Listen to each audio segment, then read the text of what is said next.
자, 그래서 오늘 팀원에 대한 그런 부분인 건데, 사실은 팀원과 관련해서 여러 가지 좀, 뭐랄까, 오늘 얘기하는 거는 그냥 언론에 나오는 것도 있지만, 그래서 뭐 나오는 거는 다 지금 언론에서 그냥 신문사에서 그래프 하나씩 뭐 가져온 것밖에 없는데, 전체적인 좀 흐름이 있는 것 같아요. 사실은 우리,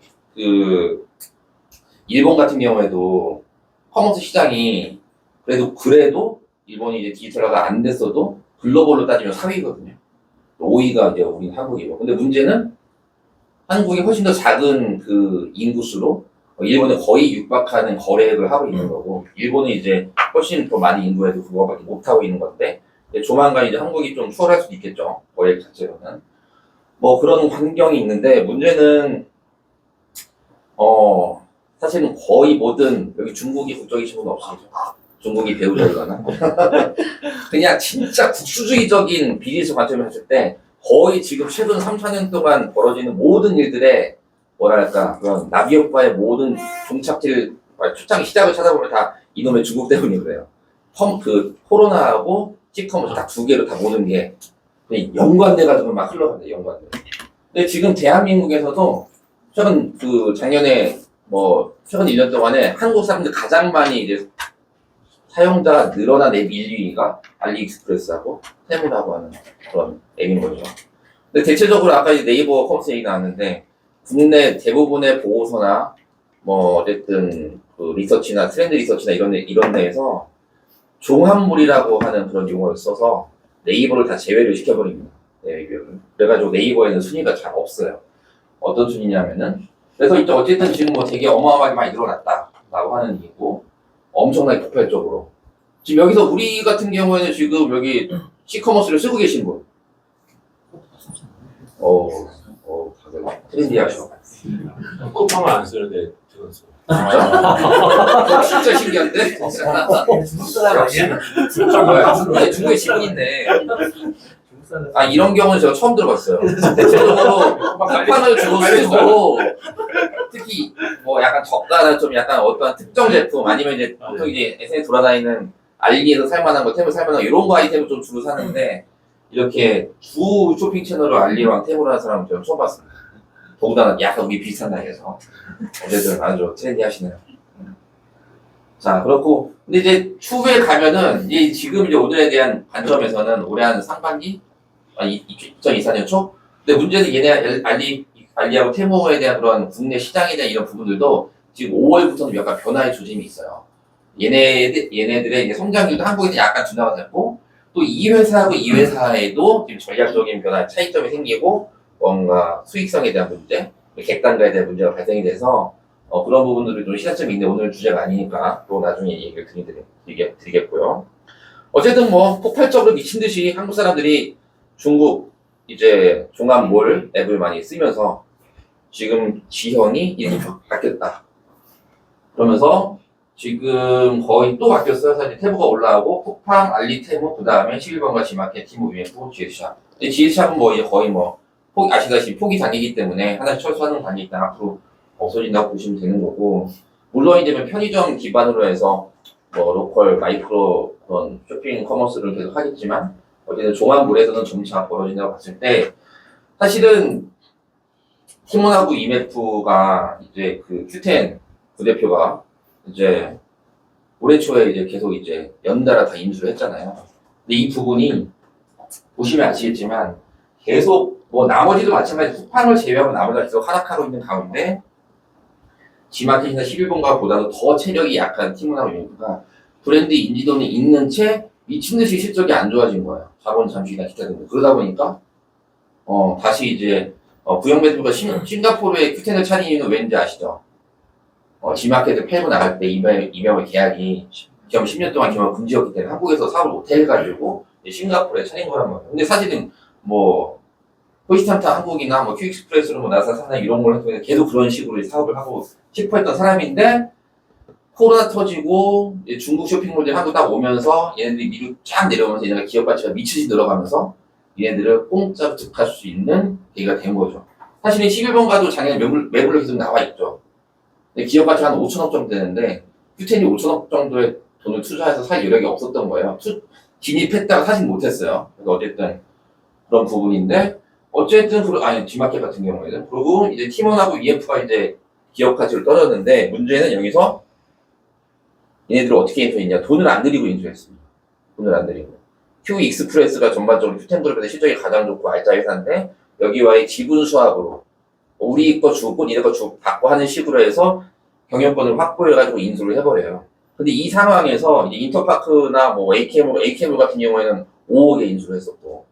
그러니까 이제 자기가 기업 돌리고 대부분 사실은 뭐 그것도 이제 오늘 막 큐텐이라고 하는 구영배 사장이 어떻게 글로벌 기업들이 인수하고 사모펀드라고 짬짬이하고 지주회사부터 시작해서 딱딱 돌아가는 것만으로도 사실 한 2시간 동안 강의할 수 있는 그런 부분인 건데 그것도 이제 논의가 아니니까 어쨌든 돈이 없음에 불구하고 일단은 계속 이 사람은 뭔가 각국의 커머스 플랫폼을 인수하는데 혈안이 되어 있었던 거죠. 혈안이. 근데 사실은 이 사람의 실제 뇌에는 이거는 누구나 쉽게 생각할 수 있듯이 키본고와 이메프를 성장시키려고 하는 의도는 거의 없다라고 봐야 되는 거죠. 애초에. 여기는 사실은 뭐 지금 요 동네가 버티고 있는데 여기서 이 성장성이 아예 없는 회사를 지금 오픈마켓 그 베이스로 다시 위로 올린다라고 하는 거의 불가능한 가까운 베이스 모델이기 때문에 안 되는 거고 일단은 무조건 글로벌 큐텐그룹 산하의 글로벌 유저 많이 만들고 Q 익스프레스 물동량 높이고 하면서 Q 익스프레스를 나스닥에 상장시키려고 하는 그런 목적이었던 거죠. 근데 그 이 와중에 또 이제 그 코로나에서 회성처럼 이제 엄청나게 사용자가 늘었다가 시커머스로 직격탄을 맞은 미국 회사가 하나 있어요. 위시라고 하는 미국 북미 기반의 커머스 플랫폼인데 한때 전성기 때 2020년 그때는 1억 7천만 명 정도까지 사용자가 있었어요. 근데 지금 2천만 명 정도밖에 없습니다. 그러니까 완전히 어마어마하죠. 그래서 그때 한때는 어마어마한 기업 가치 뭐 그때는 뭐 팔진 않았지만 한때 최고 전성기 때 뭐 40조 그 정도까지 간다 뭐 이런 식까지만 희망찬 뭐 나무 아마존에 뭐 다 대항마다 난리 쳤다가 급변 직하하고 두드려 맞아가지고 기업 가치가 2,300까지 떨어졌는데 그거를 또 인수를 해버리죠. 근데 다들 예측하겠지만 너무 밀실경영하고 재무팀도 없는 그런 회사를 다 밀실경영은 모르겠지만 다들 여기서 있었던 정상금이 그 인수금에 쓰였다라고 지금 생각을 하고 있는 겁니다. 근데 그러면은 사실 저도 사업하는 입장에서 잠시 그 다음 거 볼까요? 사업하는 입장에서 봤을 때 정상길로 뭐 60일, 70일, 90일 이렇게 돌아가는 사업들이 안 하는 사업이 없어요. 대기업들도 마찬가지인 거고 기존의 백화점들도 마찬가지인 거고 가장 심한 건 어디인 줄 아세요? 건설사들이요. 건설사들은 6개월씩 정상 미룹니다. 6개월. 그래서 이제 원래 어음이라든지 지급보증 이런 거 다 하고 뭐 그런 금융사까지 너무 전통적으로 있었던 그런 부분이잖아요. 근데 이제 문제는 그 성장에 대한 부분도 거래를 계속 유지시키거나 조금씩이라도 올려나가면 순이익이 나든 말든 간에 일단은 계속 돌려막기 하면서 회사를 밟아 나갈 수 있으니까 그렇게 전략을 짜서 갔던 거죠. 근데 이제 문제는 보면 이 중국이라고 하나가 다시 좀 중국이라는 얘기를 보면 한국에서뿐만 아니고 전 세계 글로벌 유럽도 마찬가지고 북미도 마찬가지고 한국도 마찬가지고 전체 이커머스 글로벌 성장률보다 3배 정도의 성장률로 지금 전 세계 시장 잠식을 미치듯이 하고 있어요. 그래서 중국 전문가들하고 만나서 얘기를 하면 지금 중국에 있는 뭐랄까 너무 이념적인 생산 능력 이런 부분들을 무조건 외부로 뭐 어떻게든 밀어내야 되는 그런 상황이고 그렇지 않으면 뭐 그런 중국 정치적인 문제까지 발생할 수 있는 상황이기 때문에 뭐 공격적으로 중국 정부의 지원을 등에 업고 시커머스가 전 세계를 지금 활보하고 있는 상황에서 각국의 커머스 기존의 강자들의 플랫폼들이 엄청나게 무너져 나가고 있는 거죠. 그럼 이럴 때 우리 제가 오늘 안 쓰지만 쿠팡 같은 경우에는 거래 기준으로 몇 위일까요? 전 세계적으로. 쿠팡. 한 10위? 10위 안에 들어갔습니다 5위? 5위입니다, 5위. 5위. 2위가 어딜 것 같아, 2위. 아마존. 2, 3, 4위는 다 중국 3, 4. 그 다음에 쿠팡입니다. 락템. 여기서 웃긴 거는 2, 3, 4가 중국한 것도 시커머스가 이 데이터를 말하면은 2, 3, 4등이 다 중국이라고 하는 사람들도 있고 아니 쿠팡이 5위씩이나 하네? 라고 하는 거 보면 이 작은 시장에서 쿠팡은 지금 거의 뭐 대만주식 회사지만 지금 한국 시장에 올인하고 있는 5위라니 그만큼 한국 사람들이 이렇게 온라인 쇼핑 잘하고 있다는 거고 유일하게 그런 성장성을 유지하고 있는 그런 나라이기도 하기 때문이죠. 어쨌든 이 그 중국의 이제 알리바바 그룹을 비롯한 중국 3사가 지금 세계 커머스 시장을 이끌고 있어서 유럽 쪽에 가면 완전 거기는 뭐 난장판이에요. 지금 뭐 심각하고 그런 상황이고 오히려 일본 같은 경우는 아까도 얘기했지만 온라인 비중이 낮기 때문에 오히려 약간 영향을 덜 받는 그런 시장이고 그렇다고 이제 볼 수 있는 것 같습니다. 자, 근데 그럼 보면 어쨌든 2024년 7월에 정산지원 문제가 터졌어요, 그렇죠? 그래가지고 막 갑자기 이거 지금 불과 한 달여 지났는데 뭐 완전 난장판 되고 막 지금 뭐 다들 오픈 마켓이 종말이니 많이 하고 저도 사실은 이번에 책에도 그 말을 썼지만 웃긴 거는 2021년 기사에는 어떤 기사들이 있었냐면 쿠팡도 직매입을 좀 좀 낮추고 오픈 마켓을 많이 해서 더 활발하게 시장을 넓혀야 되는 그런 기사가 엄청나게 쏟아졌어요. 근데 불과 한 2년, 3년 만에 오픈 마켓이 이제 끝났다라고 하는 거죠. 왜냐하면 오픈 마켓이라고 하는 티몬하고 이제 VF는 오픈 마켓만 했던 거죠, 비즈니스가. 근데 아마존 같은 경우에는 오픈 마켓만 하는 게 아니고 무조건 직매입 시스템도 되게 많고 그래도 모든 이제 오픈 마켓 시스템이 다 그쪽 물류로 들어가서 움직이는 그런 부분들. 그래서 여러 가지 이제 수익 창출에 대한 모델들이 있었던 건데 얘는 단순한 모델이었던 거예요. 그냥 플랫폼 만들어놓고 사용자 모으고 중개만 했던 거죠. 그 모델이 없어진 건데 문제는 여기서 2024년 7월에 이 문제가 났는데 제가 딱 시간표로 한 장면 들어가면 2023년 10월 6일에도 똑같은 사진이 비슷한 건데 그렇죠? 6개월 전에 이미 구형에서 밀어낸 장소 Q10에서는 이미 정산지원 문제가 이미 발생을 하고 있었다라고 하는 것이죠. 사진을 똑같은 걸 쓴 거예요? 이제 보도자료 배포되고 보니까 기자들이 다 부대표 나온 거 다 이거 쓰는 거지. 지금 이 사진 엄청 저는 이 사진 되게 많이 봤어요. 보면은 지금 보면 2023년도 10월이고 진짜 한국에 이제 팀원과 EF가 문제가 터지는 건 2024년 7월 중순이고 그러면 거의 6개월, 8개월 정도의 사전 조짐이 있었는데 왜 그간 아무 일이 없었을까요? 왜? 그래서 거슬러 올라가면 작년 말하고 올해 초 그리고 나서 그때는 당연히 팀원하고 EF가 Q10 소속이 아니었기 때문에 없었죠. 근데 Q10으로 올해 초에 인수가 되고부터 이미 올해 3, 4월에도 팀원하고 EF의 정산지원 셀러들이 있었어요. 전체적으로 아니고. 근데 여기서는 또 다시 이제 뭐가 나오냐면은 MD들이 등장을 합니다. MD들이. 사실 이제 아까 MD 얘기 많이 하셨는데 특히 파워 셀러들하고 MD들의 담당 MD들하고의 관계는 엄청나게 뭐랄까 전우회 같은 그런 부분이 있어요. 서로 이제 나도 올려야 되고 걔도 올려서 그런 이제 둘 다 뭔가 이 브랜드를 이 플랫폼 내에서 잘 팔려야 되는 그런 거가 있고 또 MD들의 이직에 따라서 브랜드가 이동되는 경우까지도 있습니다. 실제 그 셀러들 시장 가면. 근데 이때는 얘네들이 어떻게 했냐면은 전체 공평하게 전체 정산 지원을 시키지 않고 무작위로 랜덤하게 정산 지원을 시켰어요. 얘를 안 줬다가 얘를 안 줬다가 얘를 안 줬다가. 근데 이거를 다 누가 무마하고 있었냐면 MD들이 무마하고 있었던 거예요. 아 이거 약간 뭐 오류가 있거나 이런 건 다시 올 거다 이런 식으로 하면서 인적 네트워크를 이용하면서 하는 시장입니다. 시장 같은. 되게 웃기죠. 되게 우리가 어마어마한 IT 기술에서 막 하는 것 같지만 여전히 진짜 쇼핑몰에서 아무리 AI가 뭐 하고 하는 것도 그것도 나중에 판매 데이터가 나왔을 때 이긴 거지. 신제품 드리려고 뭐고 하고 뭐 투자하고 미리 뭐내 브랜드에서 섭외하고 연락하고 하는 다 MD들이 하는 거예요. 근데 MD들이 역할이 엄청나게 중요한 건데 그 MD들 인맥발로 버티고 있다가 7월에 완전 터진 겁니다. 7월에 뭐부터 터졌을까요? 가장 터진 거가.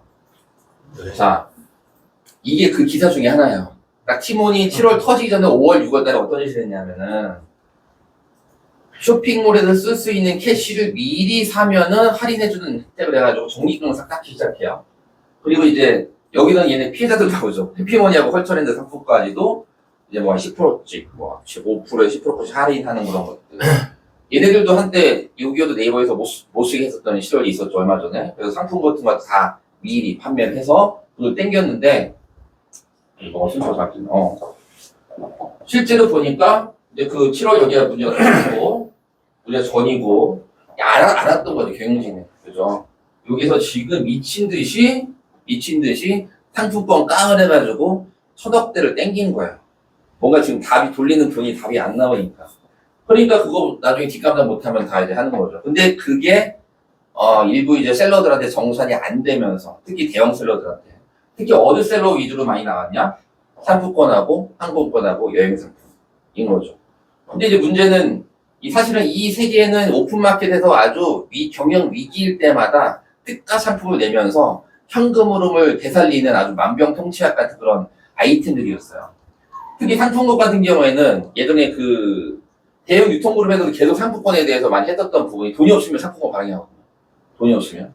그러면 나중에 처음에 일단 상품권을 다른 유통 채널에 팔아. 매출로 잡히고. 걔네들이 다시 우리 그룹의 소매점으로 오면은 또 매출액으로 또 잡히고. 이중으로 잡히죠. 그리고 또 한 10% 정도는 상품권을 받고도 안 써. 그냥 상품권만 팔고는 그냥 돈을 그냥 버는 그런 낙점 수익까지 생겨가지고 하는 그런 부분인 건데 그게 온라인에서 와서 똑같이 진행하는 거예요. 얘네들은 더 많았어요. 그냥 단일 상품권 종류가 아니고 도서 상품권, 문화 상품권, 배달 상품권, 뭐 티몬캐시, 뭐 더블머니, 뭐 수많은 것들. 여기다가 페이커나 다른 결제 온라인 결제 시스템까지 합치면은 나중에 이거를 가지고 세금을 낼 수 있는 그런 모델까지 나옵니다. 그러니까 완전히 뭐 세금을 10% 할인해서 내는 막 이런 모델까지 나와가지고 상테크가 막 나오는데 그래서 상품권 제트버스 티몬에서 이걸 사가지고 뭐를 하면 어디에 쓸 수 있는 하는 블로그들이 미친듯이 막 올렸어요. 심층 이걸 여기도 받고 여기 가서 뭐를 받고 여기 뭐 했더니 아니 이거를 50만 원에 60만 원짜리 세금도 낼 수 있는 상까지 오더라 라고 하는 것들을 블로그로 막 정리를 합니다. 실제로 보시면은 블로그 한번 볼게요. 이 블로그가 엄청나게 잘 정리해놨더라고요. 자기가 세금 내는 그 모든 것들을 다 캡처해서 다 올려놨어. 티몬캐시 타월 할인딜로 구입했다. 이렇게 말씀하는 거죠. 페이커 포인트로 상품권을 구입했다. 그리고 페이커 포인트 카드로 국제 지방세를 납부하기 이 방법들 하면서 여기 보면은 결제 카드로 KB 카드를 선택하고 여러 결제 옵션 갔을 때 IS 결제를 선택한 후 페이커 포인트 카드로 결제를 하면 되는 이런 것까지 다 알려줘가지고 계속 티몬 캐시 포인트를 시작해가지고 페이커 그 카드의 그런 적립으로 전환한 다음에 국세를 내는 이런 부분까지 얘네들이 다 정리해놓는데 별별 사용법들이 다 나와 있었어요. 이거 할 때. 그래서 문제가 뭐냐면 우리가 아무리 그 돈이 급해가지고 아무리 할인을 때리고 막 그냥 타깃방으로 돌리고 막 50%에 뭐 1+1에 해도 완판시키기가 쉽지가 않거든요. 그래서 상품권을 5% 할인하면 바로 팔려요. 근데 여기서 또 어떤 소비자가 있냐면 전략적 구매처들이 존재해요. 우리 이런 블로그를 통해서 우리가 뭐랄까 아름아름 이렇게 하는 일반 소비자들도 있는데 요런 애들을 전략적으로 노리는 조직이 있어요. 예전에 보시면 이제 백화점 앞에 가면은 막 상품권 하는 그 가게들도 있고, 뭐 심지어는 구두반에서도 막 그런 거 막 교환해주고 하는 그런 기아 세계 그런 게 원래 그런 걸 하는 게 온라인에도 있어요. 이런 사람들이 점조직처럼 퍼져가지고 이런 것들 나중에 다 저치로 집어해가지고 전국에 당근마켓에 그런데 딱 파져가지고 또 2% 3% 올려가지고 막 팝니다. 그런 식으로 또 하는 또 조직처가 있어가지고 어디 좋은 조건으로 상품권 나온다 하면 무조건 쫙 가가지고 100억씩 땡겨와요. 어떻게 보면 시장을 흐리는 아주 플레이어들이죠. 근데 여기에도 이 팀원 할 때 걔네들도 어떻게 했는지 모르겠어 이것 때문에. 근데 걔네들 쫙 들어가가지고 얘네 한 200억어치를 산 거예요. 요 상황에서. 그래가지고 지금 아무것도 없는 물건 가지고 샀어. 근데 더 대박. 팀원이 이거는 제가 상상하지 못했어요. 어떻게 하냐면은 상품권 예약까지 했어요. 상품권 예약. 우리가 그러니까 이번 달에 상품권 발행 총액이 끝났으니까 다음 달 상품권을 미리 팔을게. 돈 먼저 입금하면 다음 달에 상품권 줄게 한 거예요. 환전하는 거지. 근데 사람들이 샀게요, 안 샀게요? 다 샀지. 완판됐어요. 야, 그러니까 이거는 무슨 대동강 무장수가 더한 거야. 그렇지? 다음 달 상품권이 나올 예정인데 지금 입금해 좀 내가 5% 할인해 주겠다. 라고 해가지고 오예 한 달만 5% 하고도 다 막 날이 찐 거죠. 와, 그리고 이제 그래서 상품권 때문에 지금 날아간 거고. 그 다음에 이제 항공권, 여행 상품, 특징이 특가 항공권은 뭐 도깨비 이런 게 아니고 2, 3개월 후 출발에 대한 그런 부분들 같은 것도 일단 했는데 문제는 이거는 얘네들 그냥 2, 3개월 만에 정산이 되면 괜찮았는데 이번에 정산이 안 되면서 항공사에서 먼저 빅셀러들이 스톱 거는 거죠. 누구한테? 소비자들한테. 팀원이 돈 안 줘가지고 니네 여행 비행기 못 해본다. 하면서 이게 팀원 사태, 초체 이제 언론에 나오고 하는 그런 사태가 나오기 시작한 거죠. 그러니까 이런 말도 안 되는 거가 있었는데 문제는 여기에 대한 법적 지위가 오픈마켓 사업자라고 하는 거 법적 지위가 이런 거에 대한 관리 감독에서 상당히 사이드로 빠져있는 암흑질에 있었다고 하는 거죠. 이제 다 직맥 작품이 아니었기 때문에 그냥 통신 중개업만 했었기 때문에 통신 판매업이 아니라 그렇게 된 겁니다. 그래서 요 세 개가 마지막에 쫙 마지막으로 땡기고 이제 나몰라라게 한 거죠. 그렇게 하고 이제 팀원 예산 상태가 이제 오게 된 겁니다. 그럼 이제 그 구영매 사장이 요만한 조그만 싱가포르에서 시작을 해가지고 한국, 인도 뭐 사실 뭐 존재감도 없는 이런 것들 막 하면서 전반적으로 한 모든 거에 대한 뭐랄까 큰 그림에는 물류 회사를 나스닥에 성장하는 거에 다 초점이 맞춰져 있었어요. 사실은 여러 가지 이제 우리 뒷얘기로 나오는 거 있었으면 사실 우리가 eBay에 G마켓을 팔을 때 구영배 사장이 한 660억인가 주고 팔았거든요. 10년 전에, 한 12년 전이죠. 근데 되게 억울해했대요. 이런 큰 돈으로 내가 이거를 엑시스를 해야 되다니. 병신같이 10년 동안 내가 경험분리를 왜 해가지고 막 하면서 절치부심을 했대요. 내가 나중에 저거를 다 씹어먹겠다고. 그래가지고 큐텐부터 시작해서 이렇게 우리한테 온 건데 다행히 2010년부터 코로나 전까지는 여러 가지 성장세가 계속 유지가 됐기 때문에 계속 왔던 거예요. 왔던 건데 만약에 제 생각에는 부대표하게 딱 6개월의 시간만 있었어도 지금 뭐 천하의 그런 악적 경영자가 아니고 어쩌면 대한민국의 최고의 경영자로 또 바뀌어 있을 수도 있어요.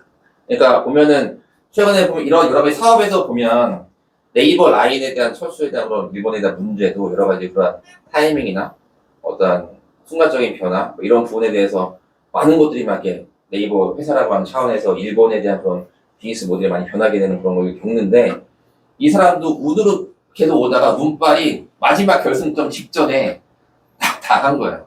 그래서 완전히 지금 된 거죠. 그래서 지금 오늘자로는 또 다시 또 어디 언론사들로 풀었는지 뭐 팀원 다시 뭐 이제 재무구조 독립한다. 또 이제 한 2주일 전까지만 해도 막 헛소리 하고 있었죠. 공동법인 만들어가지고 우리 셀러들 다 미지급금을 주식으로 전환해가지고 그래서 다 같이 투명하게 운영 장난하나 지금 돈을 줘야지 지금 청구하지 못하는. 근데 문제는 그러면서 오늘 또 막 띄우는 거예요. 그래가지고 뭐 투자를 위한 신규 투자를 위한 실사에 들어갔다 하는 건데 다 이건 뭐로 보여집니까?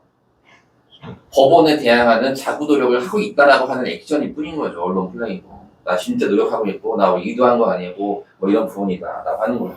근데 문제는 여기서 우리가 이제 오픈마켓이 원래 사실은 오픈마켓 최초로 이제 그 우리의 전반적인 온라인 커머스에 대해서 출발점이 있었고 그다음에 소셜 커머스 왔고 오히려 지금 버티컬 커머스 애들은 상당히 괜찮죠. 근데 요즘 괜히 덩달아 마켓컬리가 좀 공격을 많이 받고 언론에 갖고 있지만 무진사나 이블리나 어쨌든 무엇이 이런 데는 좀 잘 하고 있죠. 그런데 이제 오픈마켓 애들은 뭐 지금 뭐 팀원 위에뿐만 아니고 G마켓도 뭐 신세계가 해서 좀 뭔가 될 줄 알았더니 거기도 뭐 답이 없고 11번가도 그렇고 뭐 그런 환경이 되고 있습니다.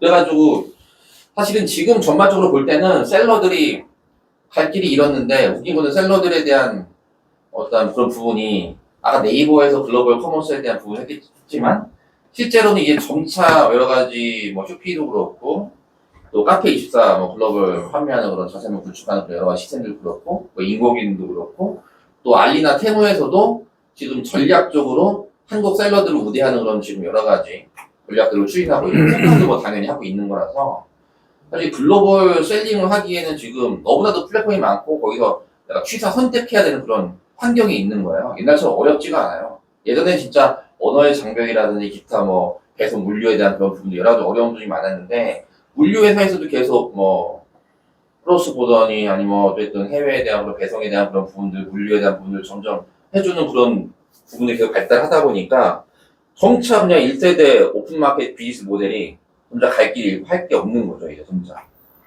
그래서 특가로만 가다 보고, 특가, 대량 판매, 방위담에, 거래, 뻥튀기, 기업가치 상승, 그걸 다시 돌리기 하는 그런 부분에서 펑크가 난 거죠.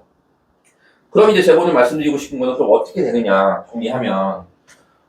팀원 UF 사태 이후가 이제 어떻게 될 것이냐. 그쵸? 팀원 UF. 근데, 여기서 G마켓에서 최근 1년 동안 구매해 보십니다. 오, G마켓 네오가 신세계 유니버스 회원이시죠? 신세계 유니버스 회원은 가끔 있어. 신세계 유니버스 지금 회원 4,900원 이벤트 합니다, 지금. 가입하세요. 쿠팡이 7,900으로 올려가지고 거기서 좀 받겠다고 4,900으로 내려서 원래 3만 원에 시작했는데 11번가 써보시면 다잘 좀 쓰세요? 뭐 하는 건 아니 모든 플랫폼을 다 쓰고 있어 왜? 그냥 뭐 필요하면 가서 사는 거예요. 신세계는 사실 그 신세계 유니버스가 예전에 3, 4년 전인가? 예전에 해지 있을 때 가입해서 하고 그 뒤로 사실 전 계속 연장이 되더라고요. 결제 안 하고 그래서 그냥 유지하는 거고 홈마켓은 그냥 올라가면서 쓰고 있습니다. 아주 선진적인 일단은 요즘은 검색 자체를 플랫폼을 크로스 체킹하면서 하는 소비자가 점점 줄고 있어요. 점점 줄고 있고 일단은 내가 자주 가는 플랫폼에서 그냥 다른 데랑 가격 비교도 하지 않고 그냥 편하니까 라고 하는 그런 부분인 거고 특히 쿠팡에 종속되어 있는 사람들 이 바빠서 로켓배송이나 로켓와에 종속되어 있는 사람들은 아예 다른 플랫폼에 들어가 보진 않는다고 합니다. 많이. 근데 지금 유일하게 11번가만 많이 이제 상승이 올라가고 나머지 뭐 나랑 여긴 당연히 이제 없어져야 되는 그런 부분이고 점차 이제 티몬 위메프 이후에 11번가 제외하는데 사실은 뭐 크게 티몬하고 위메프가 나락한 거에 비해서는 크게 뭐 많이 더 상승했다고 볼 수는 없는 데이터고요. 그럼 이제 많은 사람들이 궁금해요. 아직까지 여진이 있고 그런 건데 피해 집계가 안 된다는 거예요. 피해 집계가. 티몬하고 위메프 사태의 피해가 보통 얼마라고 그럽니까? 보통 언론에서 8천억? 7천억?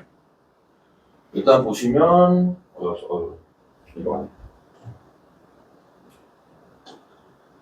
제가 추정하는 거는 보시면 일단 7월 달에 뭔가 망가졌고 하는데 어제도 정산 주기가 6개월이잖아요. 아니 60일이잖아요. 대부분. 보시면 이 정산 주기 보시면 이 티몬 이베프가 뭐 매월 마지막 내에서 41 플러스 40일이어가지고 월 초에 판매되면은 기한이 장난 아닙니다. 그래서 쿠팡이 주정산인데 얘네들은 쪼개기 정산을 해요. 쿠팡의 특징은 처음에 매주 마지막 달에서 한 2주 이내 그 다음날 뭐 다음 달 15일 전에 정산해줬는데 70% 정산해요. 70% 100%는 아니고 그리고 뜬금없이 임기거래 30% 정산해주고 나머지 하는 거죠. 딱 해가지고 저희는 여기는 네이버 칩이 들어가 있는데 저희가 화장품 이커머스 하잖아요. 저는 거의 사실은 이런 플랫폼 거의 안 하고 네이버만 해요. 네이버만. 왜냐면 네이버는 그러니까 소상공인들은 빠른 정산하면은 바로 결제만 돼도 3일 내로 입금이 되고 또 이제 그냥 일반 뭐 법인이든 일반 대형이든 아니든 간에 소비자가 구매 확정이 되는 순간 바로 다음날 들어와요. 네이버 너무 좋죠. 너무 좋아. 근데 쿠팡 같은 데 잘못 들어가면 물건이 많이 팔려서 망할 때가 있어요. 계속 밀어냈는데 다시 물건을 돌려 팔아야 되는데 물건이 없어. 완판은 했는데 나는 거래처한테 못 줘. 이렇게 된 상황인 거죠. 근데 여기서 뭐가 문제냐면요. 대충 해도 지금 한 1조 1천억 정도 되죠. 그냥 결제액만. 근데 7월 초 중순까지 결제된 것도 있을 거란 말이에요. 그렇죠? 그래서 요것만 해도 1조 4천억이에요. 직접적인 거래액이. 근데 문제는 여기가 또 얽히고 설켜 있어요. 왜냐하면 여기가 셀러들이 매출을 일으켜가지고 티몬에서 어쨌든 매출이 생긴 거고 그게 아직 이게 다 묶여있는 거잖아요. 그렇죠? 묶여있는 거잖아요. 근데 티몬하고 이메프에 있는 모든 셀러들, 특히 빅셀러들도 자기네들이 어디서 물건을 사오거나 아니면 어쩌면 얘가 대형 셀러들 같은 경우 물건 어디다가 맡겨놓고 있을 거 아니에요. 지금 그게 문제예요. 물류에서. 왜냐하면 이제 셀러는 어쨌든 나한테 팔았어. 그러고 나서 정산금을 나중에 62달 후에 받아. 그래가지고 나도 3PL 창고한테 그걸 대금을 갚아야 돼요. 대금을 갚아야 돼요. 근데 티몬에서 받아서 나도 대금 여기저기 갚아야 되는데 내가 지금 받은 게 없으니까 줄 돈이 있어요, 없어요? 없는 거죠. 지금 그래가지고 경기도에 지금 물류센터들이 난리가 났습니다. 이래들 때문에. 그래가지고 거기에 잠겨있는 거가 물류업계 이상으로는 한 8천억 정도 물건들이 지금 잡혀있다. 그거를 어떻게 될지 모르겠다. 왜냐면 이제 판매돼서 나간 것도 있지만 아직 판매되지 않고 있는 재고를 지금 담보로 잡고 있는 거예요. 물류에서. 근데 문제는 만약에 셀러들이 망했을 경우에 이거를 담보로 처치해서 뭔가 수익을 해야 되는데 그래서 지금 다 막 간평가들이 난리가 났거든요. 요거를 어떻게 처분했을 때에 가액이 얼마가 나와서 우리 물류 시스템에 대한 그런 비용이 이게 손실이 복구가 되는지. 근데 아시겠지만은 물류회사들이 뭐 무슨 이상한 아이템, B급 아이템만 판매가를 막 1,000억씩 갖고 있는데 그걸 1,000억씩 어떻게 팔아요? 갑자기 그만은 물량 못 팔죠. 그래가지고 지금 아마 올 가을에 좀 약간 중견 물류회사를 몇 개 지금 흔들흔들 할 겁니다. 특히 팀원 위에 전문을 했던 데들은 지금 난리도 아니에요. 그래서 그렇게 이 문제가 단순히 그냥 셀러들과 팀원 UF와의 문제가 아니고 그 셀러들이 또 갖고 온 공장, 어떠한 공장, 셀러들의 재고를 갖고 있는 어떠한 물류센터 이런 데까지 다 연관이 되어 있기 때문에 아까 이제 상품권이 계속 뻥튀기 되는 것처럼 이 미주금에 대한 그런 피해 금액을 계속 뻥튀기 될 수가 있는 거죠. 그래가지고 아니 무슨 뭐 몇천 원밖에 안 되는데 정부에서는 뭐 1조 6천 원을 하느니 막 하고 각 지자체는 난리다고 하는 게 지금 아우성이에요. 팀원 위엠프 셀러들만 지원해주지 말고 팀원 위엠프 셀러들과 거래한 우리들도 지금 지원을 해줘라. 우리들도 얘네 셀러들도 미정산이지만은 우리들도 셀러들한테 미정산 지금 상황이다. 라고 하는 게 지금 터져가지고 각 단계별로 1조씩 날아가다 보면 되는 거예요. 지금 순식간에. 지금 그러다 보니까 지금 엄청나게 지금 많이 혼돈에 빠져 있고 이 틈에 타서 뭐 능력이 있거나 재고나 어쨌든 금전적인 여유가 있는 데들은 시커머스를 가고 하는 그런 부분인 건데 그럼 앞으로 우리 커머스는 어떻게 될 것이냐 저는 이게 좋은 건지 안 좋은 건지 잘 모르겠는데 지금 최근에 보면 마지막 그래프인데요 제가 작년에 모바일 미래보고서 2024에서 썼지만 이커머스가 시장이 성장하고 거래액이 성장을 계속 하고 있죠 한국이 작년에도 했어요 그렇죠? 8.4% 근데 성장률에 대한 율은 줄어들고 있는 거죠. 그렇죠? 20%씩 성장하다가 10%씩 성장하다가 8%씩 성장하다가. 근데 문제는 거래액 기준으로 뭔가 성장 규모를 따졌을 때 뭐가 함정이 있을까요? 함정. 물가 상승을 빼야죠. 물가 상승을 빼야죠. 똑같이 우유를 100개 팔았는데 작년에는 1,000만 원이었는데 올해는 1,200만 원일 수 있어요. 그러면은 거래액 기준으로 하면 뭐 어떻게 되는 거예요? 거래액이 20% 상승된 건가요? 실제 물동량이나 상품 재화가 나가지가 않았는데 재화해야 되는 거는 성장하지 않았는데 그 부분을 빼야 되는 거죠. 근데 작년에 보면 대체적으로 뭐 68개 생필품 원가 조심하면은 이거보다 훨씬 더 올랐거든요. 작년하고 지금하고 했을 때 그렇게 따지다 보면 어떻게 보면은 뭐 정확한 거를 계산을 누구도 할 수 없지만 그런 부분을 상당히 전향적으로 하고 있다라고 하면은 실제 지금 이커머스는 성장 단계가 아니다라고도 평가하는 사람이 있는 거예요. 이제 시장이 이제 끝났다, 정체됐다. 완전히 이제 뭐랄까 끝까지 왔다 나가는 거죠. 근데 문제는 8.4% 성장을 했는데 전체 거래액 성장 액수가 있을 거 아니에요, 그렇죠? 그러면은 1,000억이었다가 1,084억이 됐어요, 그렇죠? 근데 그 84억에 74%는 쿠팡이 가져간 겁니다. 전체 성장이. 그러니까 지금 대한민국의 커머스 시장은 다 같이 망하고 쿠팡만 성장하고 있는 시장이다. 대형 플랫폼 기준으로 봤을 때는 이런 상황이 되는 거죠. 이런 상황. 좋은 현상일까요? 좋은 현상일까요? 너무 철학적인가? 좋은 현상일까요? 근데 문제는 대안가가 없다라고 하는 거죠. G마켓이 쿠팡을 어떻게 할까요? 아무것도 어떻게 할까요? 지금 대안가가 없어서 상당히 지금 모르겠어요. 쿠팡이 2024년도 올해가 지나면 제가 볼 때는 4위 아니면 3위까지 올라갈 수 있을 것 같아요. 전 세계 글로벌 커머스에서는. 너무 어떻게 보면 대단한 거죠. 한국이라고 하는 그런 인구와 그런 시장 규모에서 전 세계 글로벌을 대상하고 하는 기업들하고 쟁쟁하게 걸려서 거기서 거래액을 함께 어깨를 나란히 한다는 거. 그런데 역으로 말하면은 한국 국민들이 얼마나 쿠팡에 충성하고 있나. 모든 사람들이. 근데 대안이 없으니까. 그렇죠. 시장의 흐름은 그렇게 지금 진행을 하고 있습니다. 그래서 팀원하고 UMF는 그 지금 오늘에도 뉴스가 나왔지만 뭐 자구책을 발표하고 어떤 특수 목적 법인을 만들고 아니면 다 같이 뭐 합병을 하고 이렇게 하다가 다 같이 합병하자고 얘기 나왔다가 하도 그냥 욕먹으니까 팀원만 일단은 살려보겠다라고 지금 독립해서 지금 운영을 해보겠다 팀원에 투자가 안 됐다 이렇게 나가고 있는데 상당히 이쪽에서는 오픈마켓은 한 번 신뢰를 잃어버리면 누가 다시 거기서 셀링을 하겠어요. 그렇죠? 다른 대안도 말하고. 그래서 거기 날라갔다고 보는 거고 문제는 11번가가 G마켓 같은 경우에도 오픈마켓플레이스가 일단 이제 가장 무서운 거는 셀러들이 뭐 정산을 못 받고 하는 그런 거 떠나서 소비자들의 신뢰가 무너졌다는 거예요. 소비자들의 신뢰가 무너졌다는 거. 그러니까 직매입 상품이 아니고 점차 사실 쿠팡 같은 경우에도 요즘에 보면 쿠팡이 로지스틱을 잘 잡으면서 일단 판매자 로켓도 하고 있어가지고 오픈마켓에서도 이제 물론 네이버 같은 경우에도 CJ랑 해가지고 하고 있지만 그런 거를 하고 있지만 점차 이제는 쿠팡은 직매입에 대한 그런 부분들을 높여가고 나머지 오픈마켓에 대한 셀러들은 해외로 내몰거나 전략적으로 도외시켜가는 이런 전략으로 가지 않을까. 근데 그 와중에서 뭐 벌어지는 일들도 많이 있죠. 화장품 브랜드사들끼리 하는 것들, 뭐 쿠팡의 PB 브랜드들 그 사이에 벌어지는 뭔가 이런 것들 후기 몰아주기 뭐 이런 것들 좀 있는데 어쨌든 지금은 뭐 쿠팡 김 대표 같은 경우에는 우리 마케팅에서 오늘 주제는 아닌데 사람들이 마케팅 거래 이제 소비자 B2C 기업들이 하고 있는 그 관점에서 두 가지 축이 있어요. 하나는 시간에 대한 축이고 하나는 지갑 점유율에 대한 축이거든요. 그러니까 똑같은 거예요. 그 대한민국 사람이든 미국 사람이든 간에 24시간 갖고 있는 거 똑같은 거거든요.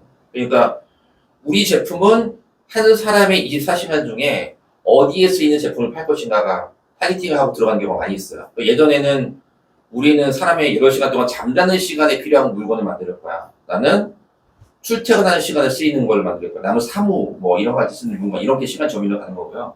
그 다음에 가면 지갑 점유율인데 대체적으로 사람들의 소득은 빅4에서 사람들의 소득은 전 달하고 이번 달하고 생활비가 거의 똑같아요.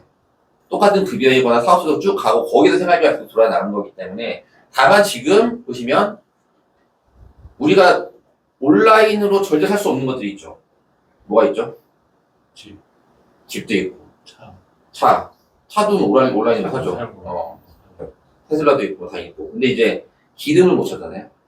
연료 같은 것도 못 사고 그건 무조건 주유소에 가서 하는 거죠. 근데 그런 거가 있기 때문에 전체 그냥 소비의 금액으로만 따지면은 온라인이 100%로 갈 수는 없어요. 물론 뭐 굳이 뭐 사전에 온라인으로 결제하고 가서 넣는다까지도 온라인 나중에 잡으면은 뭐 그렇게 될 수도 있겠지만은 그런 부분 제외하고 가는데 지금 쿠팡의 목표는 최근에 이제 쿠팡들이 신사업을 몰래 만들고 면허를 이렇게 라이센스를 취득하고 하는 거 보면은 점차 이제는 모든 플랫폼을 내가 다 흡수하겠다. 그래서 쿠팡의 목표는 지금 보면 뭐 오프라인에서 뭐 50%, 대형마트, 편의점, 뭐 온라인 쇼핑몰, 자사몰 뭐 쿠팡 이렇게 있는데 쿠팡이 한 이만큼 차지하고 있거든요. 한 28% 정도. 근데 쿠팡이 앞으로 이제 오프라인에서만 살 수 있는 거 빼놓고 온라인 시장을 100% 잡는 게 목표예요.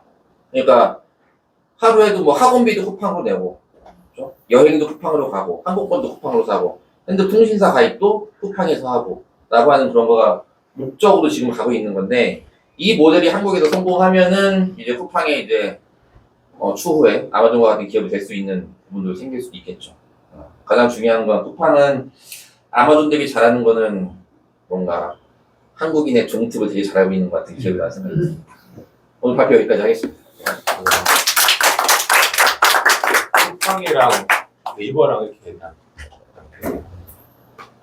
지금 종합 커머스 전문은 아니지만 실제 쇼핑 거래에서는 이미 쿠팡하고 네이버가 거의 뭐 다 하고 있다고 봐야죠. 그래서 네이버는 항상 아까도 말한 MD 인력에 대한 그런 부분 때문에 그런 크리에이팅이 안 되는 문제 그리고 가장 뭐 네이버의 가장 큰 약점 물류가 없으니까 물론 CJ하고 이제 해서 건데 지금 쿠팡에서는 호시탐탐 일반 택배 시장도 지금 하려고 지금 준비 중입니다. CJ 대한통운이 하는 것들을 그대로 다 하겠다라고 지금 하고 있어요. 항공 배송부터 이제 각각의 집안에 가는 배송들. 그래서 보면 이제 우리도 뭐 오네라고 하는 브랜드를 런칭해가지고 CJ에서 택배를 하지만 쿠팡맨이 우리 집으로 물건을 가져오는 것만 하는 게 아니고 우리가 누구한테 보내는 것도 가져가겠다라고 하는 거를 지금 계획을 하고 있는 거죠. 여러 가지 이제 법적인 문제라든지 사회적인 독점에 대한 문제 때문에 지금 하고 있는데 그런 계획을 지금 하고 있는데 그 계획을 어떻게 펼쳐갈지는 아직은 잘 모르겠어요. 머리를 엄청 짜서 어쨌든 온라인에 대한 것들을 그리고 물류에 대한 것들은 대한민국을 통째로 독점 기업으로 가져가는 게 쿠팡의 목표라고 보여집니다.